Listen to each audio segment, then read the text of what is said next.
lights on it. It's beautiful. You don't want to do a tab off the back and shave it down? I'd do a tab, that way you have that hole to go right to that. Well, see, it's got to go to the bottom one because the top one's that damn bolt that's threaded into the housing. Well, if I go like, I can go like that. We can't go like that.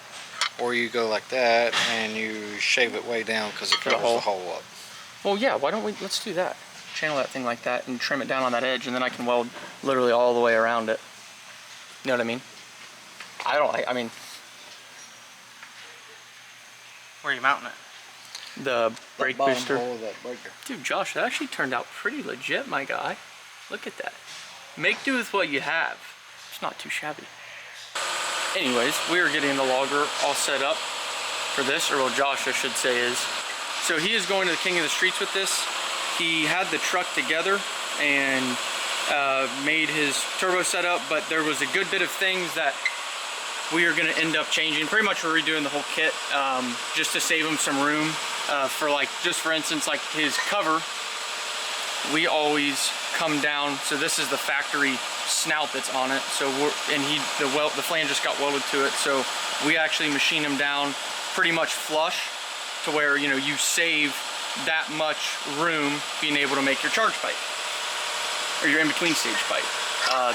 The hot pipe didn't necessarily fit the best. You had to pull it some, and it was pulling on some of the turbos, and pretty much just redoing them and getting him a kit to where he is going to go out and hopefully do good. These are two FI. I know that's FI's new 106, I think. And then he also had a 107, sorry. And then he also had a 4-inch hood stack, so we're actually going to switch that to a 5-inch. His charge pipe was routed different than what we're going to do, so we're going to actually tuck it back low down in through here. He already has vibrance, and yeah, so we're going to make some of that stuff work. And then also Justin Ziegler's truck, I've been working on this a good bit. He got factory frame 4-link, finishing up some bedside mounts that we had to cut off. But yeah, made him a pretty sweet little deal that's going to be pretty strong for, he's going to do some sled pulling and stuff with it. So we actually made a kind of, I guess, a preload traction bar deal, basically just to kind of support the bottom of the 4-link some more, and use some existing brackets that he had up there. So sweet little deal like that. So a little update on some projects that we're working on. We're also going to go see what the boss man's doing today. Actually, I don't know where he's at. He was working on a valve body, getting his hands dirty this morning. What are you doing? He's not being boss today. No. Doing valve body work. I'm getting my hands dirty. I like to see. So yeah, just another little typical day in the shop. What are you doing? What about you, little kid? Little squirt? Huh? That's the new one. Got to keep them in line. Alright, thought I'd show you guys a little bit what I'm up to today. So we are planning to take the truck to No Mercy October 15 to 18, and that is a radial tire race. So we're putting the truck on 315 radials, and we're going to try to see how fast we can go. If we can get it all figured out, it's supposed to be a faster tire, I guess, at least from what I'm told.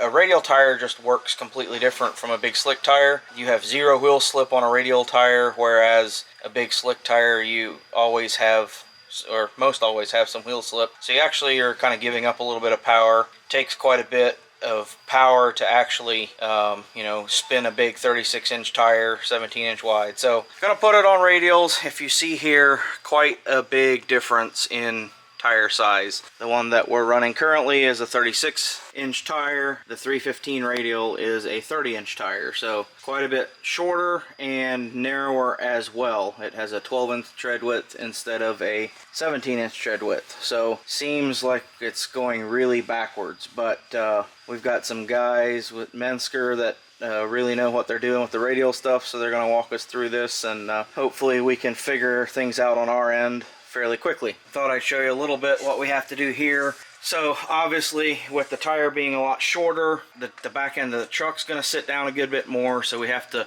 adjust ride height a little bit, so the axle has to come down a little bit from where it had been. So I have to redo, make a little bit of a shock extension, I think it looks like. Then also with doing a radial, the suspension actually extends from what it typically does. So from ride height, it actually will extend as much as 3 or 4 inches going down track. So we have to make sure, like one of the things I'm seeing right off the bat is I'm going to have a clearance issue with the pinion hitting the wishbone. So I'm going to have to move the wishbone again.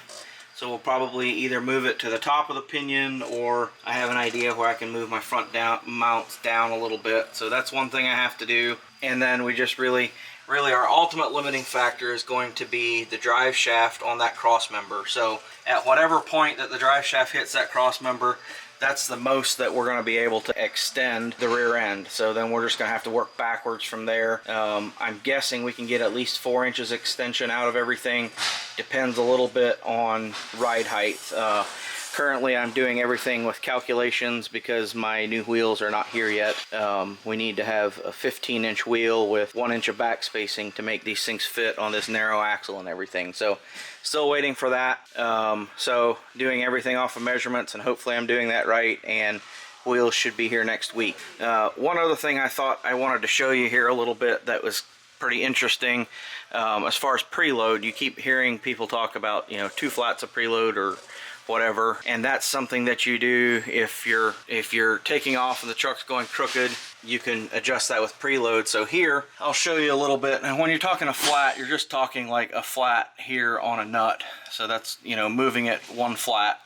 So this, I just saw how easily you could show. So this lengthening the bar, see how it raises, see how that's wiggles the axle back and forth pretty substantially. So 1 flat, 2 flats, you can see how that raises this side up. So it actually, when you lengthen this upper right hand bar, it takes weight off of this side. So I thought that was a pretty good visual of how that actually works. Usually when you have shocks on it and anti-roll bar and everything, you're not able to see that quite as easily, but I've got everything disconnected right now, and it really swings that axle back and forth, which some of that is also because I'm on a center support right now.